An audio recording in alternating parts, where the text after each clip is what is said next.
Petrol diesel పై ఫిర్యాదులు ఉన్నాయా? ఈ నెంబర్కు కాల్ చేసి చెప్పండి అంటూ మంత్రి ఉత్తమ్ వ్యాఖ్యలు.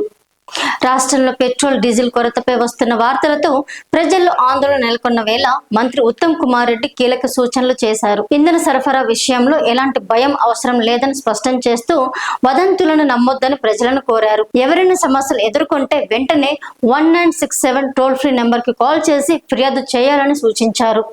ఇటీవల సోషల్ మీడియాలో పెట్రోల్ డీజిల్ దొరకదని, ధరలు భారీగా పెరుగుతున్నాయని వస్తున్న వార్తలు ప్రభావంతో వాహనదారులు ఒక్కసారిగా బంకులకు పోటెత్తారు. దీంతో రాష్ట్ర వ్యాప్తంగా అనేక చోట్ల కిలోమీటర్ల మేర వాహనాలు క్యూలు కనిపించాయి. కొన్ని పెట్రోల్ బంకుల వద్ద నో స్టాక్ బోర్డులు కనిపించడంతో ప్రజల్లో భయం మరింత పెరిగింది. అయితే ఇది నిజమైన కొరత కాదని, పుకార్ల వల్లే ఈ పరిస్థితి ఏర్పడిందని మంత్రి ఉత్తమ్ స్పష్టం చేశారు. రాష్ట్రంలో పెట్రోల్ డీజిల్ నిల్వలు సమృద్ధిగా ఉన్నాయని ప్రభుత్వం చెబుతోంది. డిమాండ్ ఒక్కసారిగా పెరగడంతో తాత్కాలిక ఇబ్బందులు తలెత్తినట్లు అధికారులు పేర్కొంటున్నారు. ముఖ్యంగా ఖమ్మం, మిర్యాలగూడ, నిర్మల్ వంటి సరిహద్దు జిల్లాల్లో ఈ ప్రభావం ఎక్కువగా కనిపించదని తెలిపారు. పరిస్థితిని అదుపులోకి తీసుకురావడానికి ఇప్పటికే 3800కు పైగా ట్యాంకర్లకు పంపినట్టు మంత్రి వెల్లడించారు.